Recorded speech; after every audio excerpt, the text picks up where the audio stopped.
Avant que la vidéo commence, je voulais m'excuser parce que ma chaise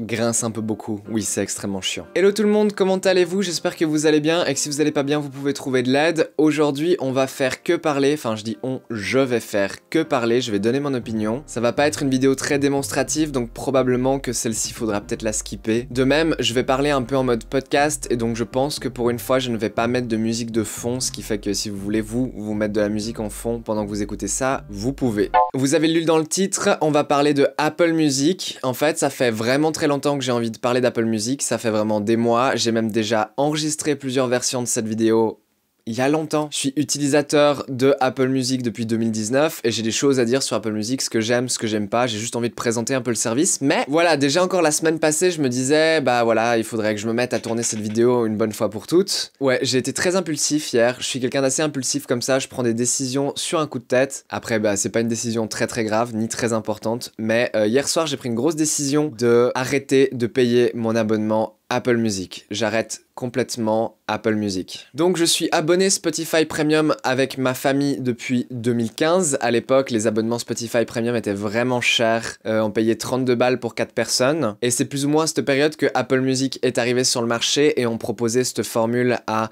20 balles par mois pour une famille de 6 personnes et Spotify se sont donc alignés sur les prix d'Apple Music. Donc Apple Music et Spotify sont toujours exactement les mêmes prix, je crois, c'est identique. En 2019, j'ai donc pris mon abonnement perso Apple Music. Qu'est-ce qui m'a plu chez Apple Music à ce moment-là? Bon, déjà, si vous suivez cette chaîne YouTube, vous savez que j'ai tous les produits Apple au monde, donc je suis assez investi dans l'écosystème, donc ça avait un peu de sens. Je crois qu'un des trucs qui m'a motivé à prendre Apple Music, c'est quand je me suis installé dans ma nouvelle colocation. J'étais en train de mettre en place une chaîne IFI et je voulais que moi et ma coloc puissent s'y connecter. Et donc moi, pour streamer sur ma chaîne IFI, ce que j'utilisais à l'époque, c'était une Google Chromecast qui permet de streamer à peu près tous les services, mais pas Apple Music, en tout cas pas depuis un iPhone. Les Google Chromecast, c'est des devices qui me plaisaient bien parce que le son était vraiment très correct, ça coûtait pas cher, c'était 30 balles à peu près, il me semble. On pouvait faire du multi-room, et lorsqu'on stream Spotify dessus, vous pouvez genre carrément quitter l'application Spotify de votre téléphone et le streaming va continuer puisque c'est la Chromecast qui s'occupe d'aller pêcher les fichiers audio sur les serveurs et le peer-to-peer de Spotify, et non pas comme AirPlay sur les iPhones où le son doit passer par l'iPhone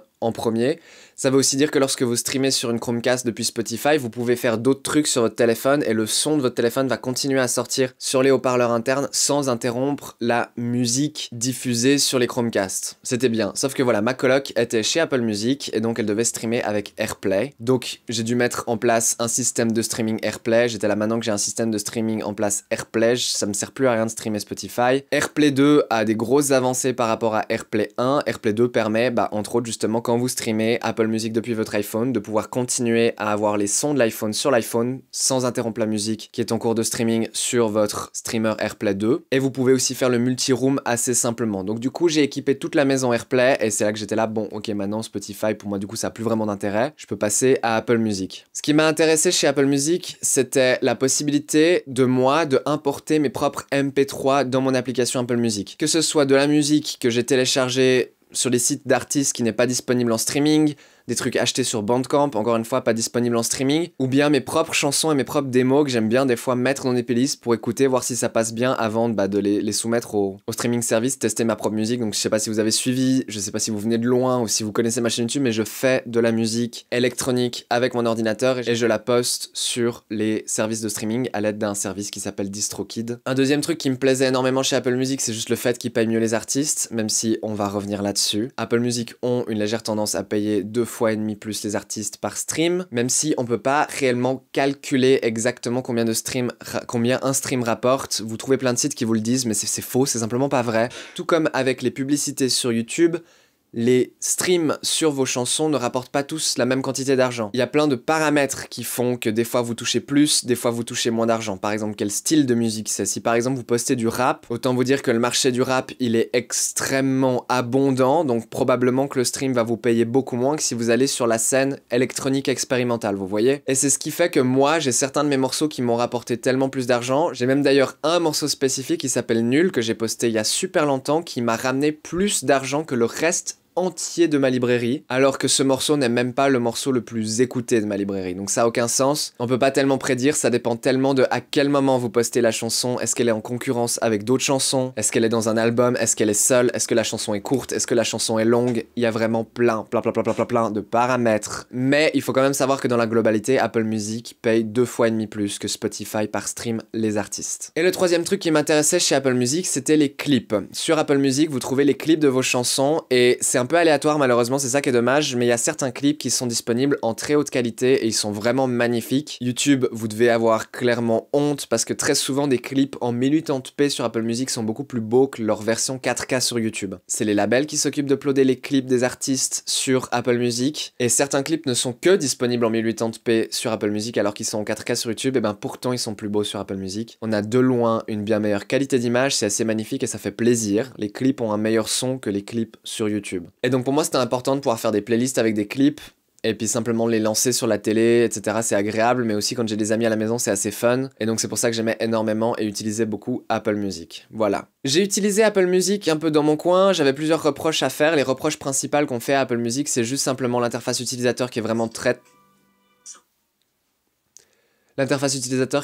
très en retard sur ce que fait Spotify. Les applications Apple Music, peu importe quelle version il s'agisse, que ce soit la version iOS, la version iPadOS, la version macOS ou la version Windows, elles sont toutes extrêmement glitchy, il y a des petits problèmes à droite à gauche, des petits bugs à peu près tout le temps, tous les jours quand j'écoute de la musique, j'ai des bugs divers et variés. Un des bugs les plus chiants, c'est quand au bout de quelques secondes, d'ailleurs Apple appelle ça le bug des 12 secondes parce que ça arrive le plus souvent au bout de 12 secondes, tout d'un coup le son va juste ne plus se décrypter correctement et faire juste des sons très désagréables dans vos oreilles, limite vous faire perdre l'ouïe au passage. Et c'est un bug, ça fait 3 ou 4 fois que dans le changelog des mises à jour d'Apple Music, c'est écrit qu'il a été corrigé, mais pourtant il est toujours là. Il est juste un peu moins fréquent. Avant il arrivait genre non-stop, maintenant il m'arrive peut-être qu'1 à 2 fois par jour. Ça reste beaucoup trop. Le bug le plus chiant, c'est quand tout d'un coup vous écoutez de la musique et que ça vous dit l'URL du serveur demandé n'est pas disponible. Et ça arrive même sur des morceaux que vous avez téléchargés localement, donc ça a aucun sens ça non plus. Et donc ça va juste skipper au morceau d'après, et voilà, pas d'explication derrière. On a l'air con. C'est le genre de truc qu'on reproche à Apple Music. Aussi, ce qu'on peut reprocher à Apple Music, c'est la recherche d'être réellement inefficace, la mise en avant des nouvelles chansons par les artistes qui est vraiment inefficace. Et c'est ça le truc, c'est que si Apple Music paye mieux les artistes, c'est cool, mais Apple Music a énormément de problèmes à réellement mettre en avant les petits artistes. Et donc ça fait que je pense que l'argument de Apple paye mieux les artistes, mais si en même temps elle met pas en avant les petits artistes, c'est pas forcément un argument qui tient tant bien que ça debout, honnêtement. Genre sérieusement. Voilà, les playlists automatiques Apple Music sont déplorables. La recherche, encore une fois, faut vraiment des fois taper le titre exact de la chanson avec les majuscules aux bons endroits, sinon ils la trouvent pas. C'est pénible. Et ce qui est pénible, c'est que ça fait longtemps que c'est comme ça et Apple ne font rien. Et c'est bien entendu pour ça que je me suis permis de supprimer mon abonnement Apple Music parce que je sais que ça va pas me faire perdre ma librairie pour autant. Et donc je pourrais à tout moment reprendre un abonnement si jamais il changeait d'attitude et changeait la façon dont fonctionnait ces applications. Et c'est terrible aussi, mais la version la moins glitchy d'Apple Music que j'ai expérimenté so far, c'est toujours la version Windows, donc ça a vraiment aucun sens. Et la version la plus buggée, je dirais, c'est la version Mac, avec entre deux la version iOS et iPadOS. En 2021, Apple Music ont présenté des trucs très intéressants qui m'ont rendu encore plus content de ce service de streaming. C'est deux nouveautés, le 1 c'est l'audio spatial dont on va parler à la fin de cette vidéo parce que je déteste ça. Et la fonction qui m'intéressait le plus sur Apple Music, c'est l'arrivée du lossless. En gros, les services de streaming se font livrer par les maisons de disques et les artistes des fichiers audio master qui sont de très haute qualité. Et ensuite, pour pouvoir vous transmettre en streaming cette musique de haute qualité sur votre téléphone, il faut compresser les fichiers. Lorsqu'ils sont compressés, ça veut aussi dire que si vous les enregistrez sur votre téléphone, ils prennent beaucoup moins de place. Comment on compresse un fichier? On utilise un codec qui compresse tout simplement, genre le AAC ou le bien connu MP3 ou bien le OGG par exemple sur Spotify et YouTube. Et donc ces codecs de compression, ce qu'ils font, c'est qu'ils analysent l'audio et ils sont basés sur des algorithmes qui sont basiquement des calculs mathématiques qui essayent de comprendre comment fonctionne l'ouïe humaine pour pouvoir enlever des fichiers audio ce qui semble ne pas être nécessaire à l'ouïe humaine. En gros, c'est censé enlever des détails que l'on serait de toute façon pas capable de percevoir. Ça, c'est la théorie. La pratique, c'est que plus vous y allez fort sur votre compression, plus le son devient mauvais, tout simplement. Et en gros, Apple Music, ils ont récemment lancé du coup sur leur service le lossless. Lossless, c'est un type de compression très spécifique parce que lorsque l'on décompresse le fichier pour le lire, on peut récupérer la totalité des données du fichier master d'origine. Donc ça veut dire que même si les fichiers sont toujours techniquement un petit peu compressés, beaucoup moins, mais un petit peu quand même, lorsque vous les lisez, vous avez le son qui est à l'exactitude de celui du fichier master fourni à Apple. Donc c'est vraiment la qualité la plus optimale. Et c'est vraiment bien, le lossless ça existe depuis méga longtemps, mais Apple Music est donc un des premiers services de streaming à réellement proposer ça, je crois. Il me semble qu'il y a Qobuz qui permettent d'écouter en lossless aussi. Il y a Tidal qui est connu pour leur qualité de musique. Tidal, ils utilisent un codec MQA et le MQA n'est pas lossless, mais c'est chiant en fait, je vous explique. Pour écouter le lossless sur Apple Music, il vous faut l'écouter sur un Mac, un iPhone ou un iPad, bien sûr avec un iOS à jour, 14.5 minimum, mais recommandé vraiment d'être sous 15.0. Et vous devez absolument écouter à ce lossless à travers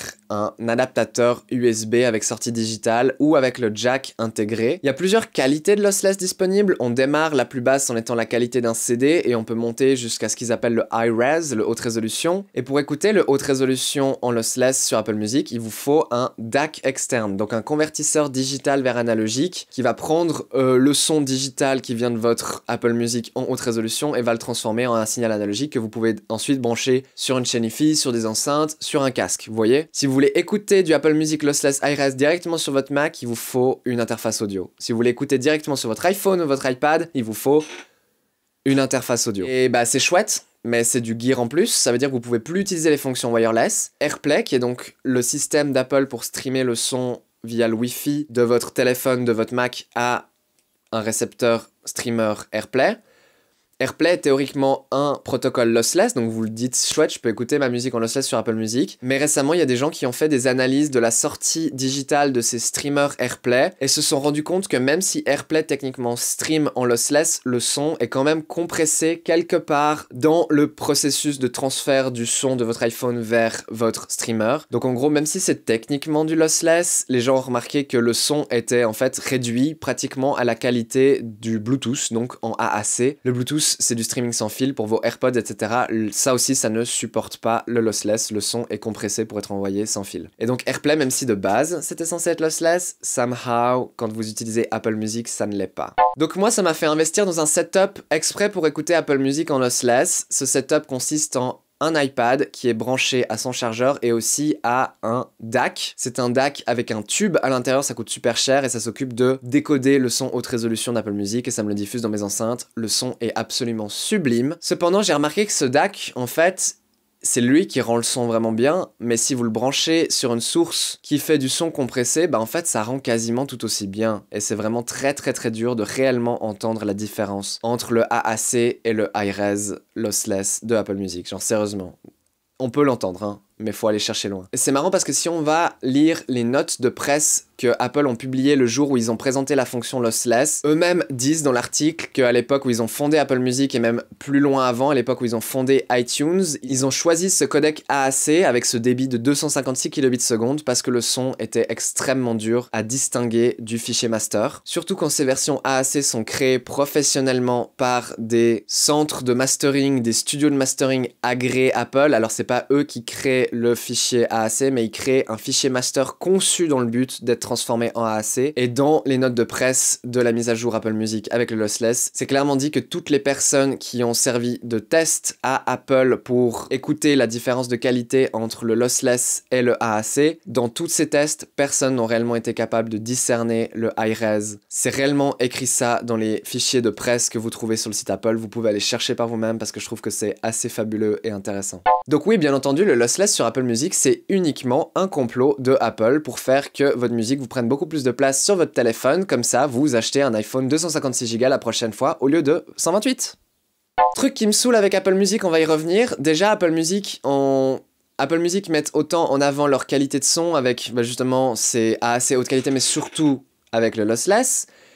Et pourtant, lorsque je stream sur mon iPhone, même si j'ai précisé que je voulais uniquement streamer en haute qualité, c'est très fréquent que sans raison apparente, Apple Music va me streamer les versions super compressées des fichiers, et ce même quand je capte la 5G. Bon, du coup, pas avec ce téléphone, la 5G, mais mon précédent. Même quand je capte la 5G, Apple va me streamer assez régulièrement les chansons en qualité vraiment de base et ça va être désagréable et pas bon. Le son va être pas bon puisque ça va les streamer à 64 kilobits seconde, ce qui est rien du tout. Et donc voilà, ça c'est typiquement Apple Music, hein, un petit bug qui fait que en fait, oh, c'est un service, on met en avant le fait qu'on fait du son haute qualité, mais en fait non, on fait pas du son vraiment haute qualité. En fait, c'est des fois quand ça bug pas.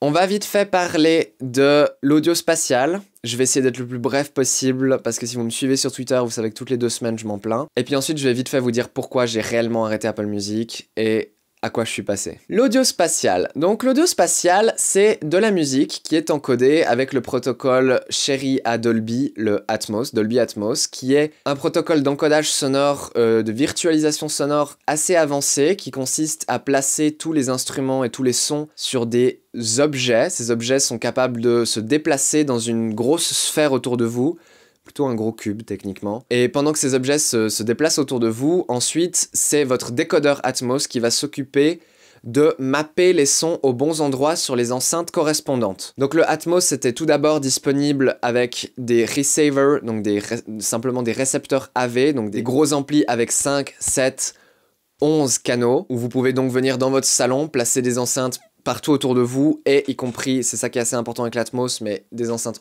au plafond aussi, 1 ou 2 caissons de basse, etc. Et justement, l'idée, c'est que le fichier Atmos est le même que vous le lisiez sur une enceinte stéréo, que vous le lisiez sur une soundbar, que vous le lisiez dans vos écouteurs, ou que vous le lisiez sur un système 11.2 avec des enceintes tout autour de vous. C'est ça l'idée, c'est qu'il n'y a qu'un seul fichier Atmos qui se lit partout.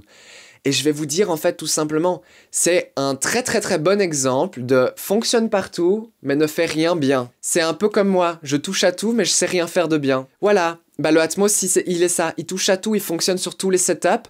C'est ce que les gens ils te disent sur les forums logiques, ils sont là non mais le Atmos c'est trop bien, tu peux pas comprendre, ça fonctionne sur tous les systèmes avec le même fichier. Oui, mais il y a aucun système sur lequel c'est réellement optimisé, sur lequel ça fonctionne réellement bien. Voilà, fin de l'histoire. Le Atmos compte sur votre récepteur et décodeur Atmos pour corriger les défauts que l'Atmos aurait, puisqu'il est mappé sur un truc spécial. Voilà, c'est pour ça que les soundbars Atmos fonctionnent mieux que genre les setups tout faits, parce qu'un de ces receivers AV qui fait du 11.2, vous achetez toutes les enceintes, ça vous a coûté 15 000 balles le total, oui vraiment, mais la calibration elle est pas parfaite, parce que vos enceintes elles sont pas de la même marque que le récepteur AV, et puis la salle dans laquelle vous placez tout ça n'est pas la même que celle dans laquelle ils ont fait leur calibration et leurs tests. Et ça devient extrêmement important, plus il y a d'enceintes, plus il faut être très très précis sur les alignements du son des enceintes les unes avec les autres, sinon vous allez avoir des problèmes de phase. Ça veut dire que je fais 30 minutes que je parle ça. Vous allez avoir des sacrés problèmes de phase où vous allez avoir certaines enceintes qui vont annuler le son qui viennent d'autres parce qu'elles sont mal alignées. Ça demande une calibration extrêmement minutieuse et non, vous pouvez pas faire ça avec du matériel de consommateur. Et donc vous allez devoir dépenser beaucoup plus dans du matos pro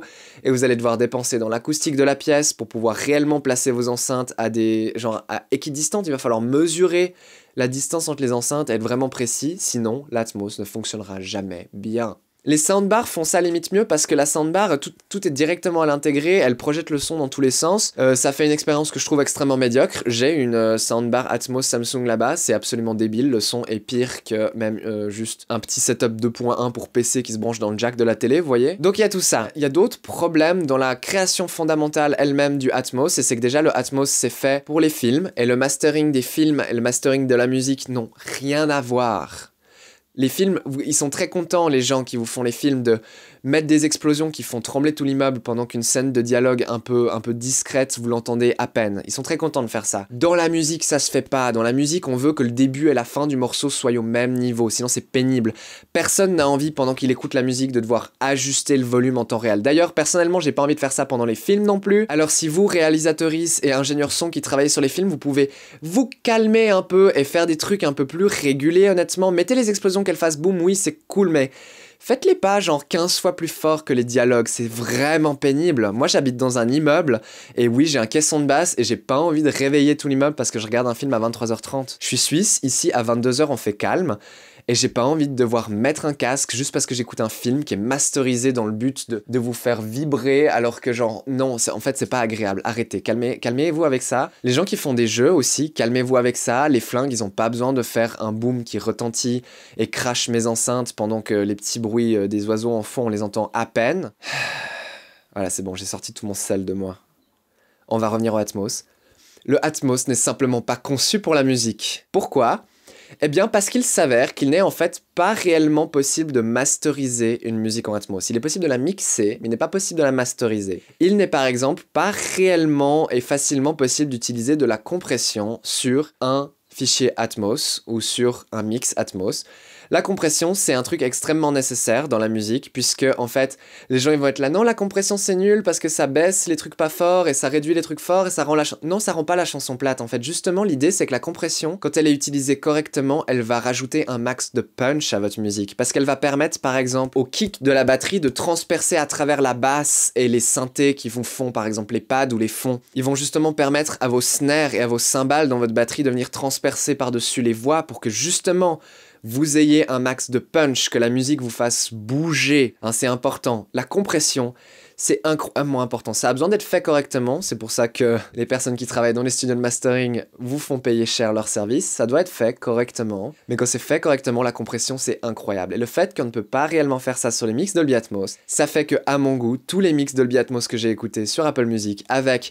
Alors oui, je vous mets un warning, j'ai pas écouté de mix Dolby Atmos dans un vrai studio Atmos. Parce que je suis même pas au courant qu'il y en a ne serait-ce qu'un en Suisse. Si y en a un, je veux volontiers m'y rendre pour aller écouter. Mais j'en connais pas. Donc du coup, j'écoute le Dolby Atmos exactement comment Apple veut que je l'écoute. Avec leur putain d'écouteurs à 600 balles. Hein, là, il y a la fonction spatiale qui en plus traque votre tête. C'est hyper bluffant. Les sons sont tout autour de vous grâce au Atmos. Et quand vous tournez la tête, la voix, elle reste là, vous voyez, c'est virtuel, c'est incroyable, ça marche super bien pour les films.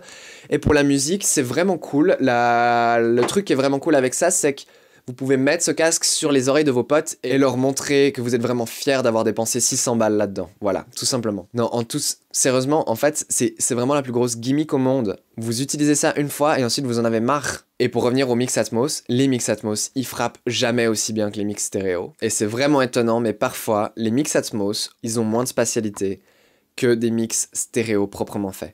Parce que quand on mixe proprement du stéréo, on peut lui donner de l'imaging, on peut lui donner un max de largeur et placer les instruments de manière très précise. Et somehow, le Atmos le fait moins bien qu'un bon mix stéréo. C'est vrai, c'est juste un fait. Après, voilà, il y a un truc qui a été pointé par je sais plus quel youtubeur récemment, c'est que le Atmos s'améliore en permanence. Apple, ils arrêtent pas d'améliorer les algorithmes pour l'audio spatial de ses écouteurs. Et ouais, peut-être que dans 3 ans, ce sera vraiment ouf, peut-être. Et pour l'instant, ça l'est pas. Et le dernier truc qui me fait vraiment chier avec Atmos, c'est que c'est vraiment quelque chose de politique, en fait. C'est marketing, c'est simplement marketing. Pourquoi ? Parce que les artistes doivent payer des suppléments pour mettre en ligne leur master en Atmos, ce qui rend le Atmos inaccessible aux petits artistes. Surtout que les mix Atmos doivent être faits proprement sur des studios et des setups qui coûtent extrêmement cher. Donc il faut en plus envoyer vos masterings à des studios compétents qui vont vous demander beaucoup d'argent. Et Apple, il vous remercie d'avoir fait cet effort en vous payant plus, en fait. Une écoute sur un master Atmos paye plus qu'une écoute sur un master stéréo. Voilà. Et comme je vous ai dit, c'est parce que c'est politique. C'est des accords qui se sont faits entre Apple, entre Dolby, entre les studios, entre les grosses maisons de disques. Ces accords se sont faits pour pousser la technologie en avant, parce que Apple veut pousser la technologie en avant pour vous vendre le prochain iPhone 15 et les AirPods Max 3 et le AirPods Pro 17 par exemple. Et le fait que ces écouteurs ne tiennent qu'un an, c'est pas suffisant. Apple, ils veulent en plus vous faire croire qu'il y a vraiment de la nouveauté et vous vendre des nouveaux trucs tout le temps. Et du coup, c'est entièrement marketing. Et ça me saoule que ce Atmos soit inaccessible aux petits artistes et que ça paye plus. Parce que ceux qui ont besoin d'être plus payés, c'est les petits artistes justement. Les grosses maisons de disques, elles ont déjà bien assez de thunes. On va pas leur donner encore plus d'argent. Parce que bien sûr, vous savez comment ça fonctionne. Si Apple donne plus d'argent aux mix Atmos, ça veut dire que d'un autre côté, les mix standards, ils prennent un coup aussi. Hein, et que la paye, elle baisse pour compenser. Donc voilà. Dolby Atmos, je déteste. Les artistes qui font de la musique en Atmos, je vous aime pas. Enfin, c'est pas que je vous aime pas, c'est que vous êtes des grosses victimes de marketing d'Apple. Et surtout de vos maisons de disques, à mon avis. Et ça me déprime. Hein, parce que ça sonne mal. Et vous piquez des sous. Et aussi, Apple met en avant plus facilement les mix Atmos que les mix stéréo. Donc encore une fois, les petits artistes qui ont besoin d'être mis en avant, qui n'ont pas les moyens de faire des mix Atmos, ils sont pas mis en avant, ils sont mis encore moins en avant. C'est un enfer, c'est pénible. Apple, je vous hais. Et là-dessus, on va bouger sur qu'est-ce qui m'a fait me dire hier, et m'a fait péter un câble, et m'a fait me dire que je quittais Apple Music. Et ben voilà, récemment, ce que je me suis mis à faire, c'est recollectionner les CD. Parce que les CD, c'est fun, ça sonne bien. Quand ils sont bien mixés. Et vous pouvez les importer sur un ordi comme celui-ci, un peu ancien, et ensuite les glisser sur un iPod. Et écouter de la musique avec un iPod, c'est vachement chouette, parce que vous n'êtes pas interrompu par 1000 notifications à la con, en fait. C'est vraiment ouf. J'adore avoir un iPod. C'est vraiment bien. Et je suis content de me mettre à écouter de la musique sur iPod de nouveau.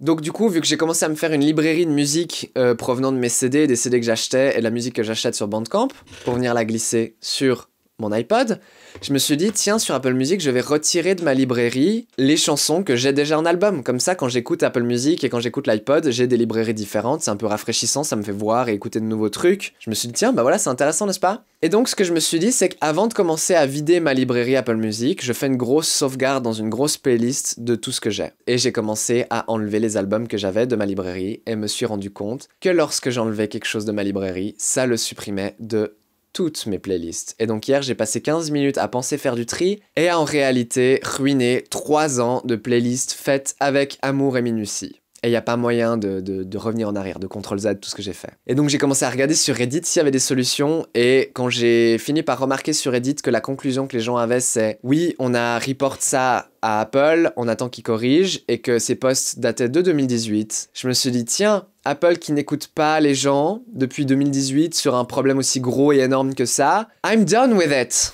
I'm done with it. Apple Music, no more. C'est fini. J'ai fini. Apple Music, je ne payerai plus un centime pour vous, sauf si vous faites de gros changements, je reviendrai. Et en attendant, j'ai très envie de retourner sur Spotify, mais ce que je vais faire, c'est que je vais tourner sur YouTube Music à la place. Pourquoi? Parce que je suis membre d'un abonnement YouTube Premium Famille, avec ma famille. Qui dit que j'ai accès à YouTube Premium Famille, dit que j'ai accès à YouTube Music par définition aussi. J'ai installé l'application YouTube Music et j'ai commencé à me refaire ma playlist sur YouTube Music. Et YouTube Music ne fait pas ce que j'avais envie de Spotify, à savoir le contrôle universel d'une application à l'autre. Mais YouTube Music, somehow, me laisse lire de la musique sur plusieurs périphériques en même temps connectés au même compte. C'est assez étrange, je vais pas en abuser, mais en fait c'est cool honnêtement, parce qu'au moins, Apple Music c'était vraiment très fréquent que justement j'écoute de la musique et que ça me coupe d'un device à l'autre. Et ce qui est pénible avec Apple Music, c'est que des fois ça le faisait sans raison. Très fréquemment, je n'étais pas capable d'écouter de la musique sur mon Mac, parce qu'il croyait que j'avais toujours de la musique en cours sur mon iPhone, alors que ce n'était pas le cas. Et je devais aller booter mon iPhone et le redémarrer pour que ça fasse croire officiellement à Apple Music que j'avais arrêté de lire et qu'il me laisse lire sur mon Mac. Donc voilà, YouTube Music it is. La qualité sonore de YouTube Music, les uploads de musique officielle sont très bien. C'est aussi du AAC 256 comme Apple Music. J'ai l'impression que ça sonne un tout petit peu moins bien quand même, mais c'est tout à fait écoutable, surtout à travers des écouteurs Bluetooth. Mon DAC super fancy pour le lossless, là, bah tant pis, il va écouter du compressed sur YouTube en attendant. Voilà, ma foi c'est comme ça. Ce DAC me sert à d'autres trucs aussi, hein. Je l'utilise pour ma télé, pour simplement le son de ma télé, vu que ma télé a uniquement une sortie digitale. Et je l'utilise pour mon lecteur CD, donc ça veut dire que je peux écouter mes CD à travers ce DAC en haute qualité, c'est vraiment bien. Alors je suis limité à la résolution de base d'un CD, mais au moins j'ai le bon son du DAC. Et puis voilà, c'est la fin de l'histoire. Je suis sur YouTube Music en attendant. C'est dommage que les uploads faits par les artistes eux-mêmes, avec les clips et tout, eux ont un son réellement moins bon. Et j'espère que YouTube vont améliorer leur qualité de son, pour les personnes premium en tout cas, pour tout le monde ce serait bien, mais pour les personnes premium surtout, améliorer le son le plus possible et essayer d'améliorer l'image un petit peu. Faites-nous, je sais pas, un 1080p HQ qui rend juste beaucoup mieux avec genre le double de débit, ou un 4K HQ qui lui aussi aurait un peu plus de débit. J'ai besoin de ça, on a besoin de ça. Non, on n'a pas besoin de ça. Mais je pense que ce serait pas trop demandé, surtout pour les personnes premium. Bien, j'espère que cette vidéo vous a plu, à mon avis pas. Dites-moi ce que vous en pensez, quel service de streaming utilisez-vous, comment streamez-vous sur votre hi-fi, comment streamez-vous dans vos écouteurs, utilisez-vous aussi un iPod, achetez-vous toujours des CD ou des vinyles, écoutez-vous les vinyles ou les CD ou juste pour la collecte. Et puis voilà, on se retrouve à bientôt pour un truc plus intéressant probablement. Allez, ciao!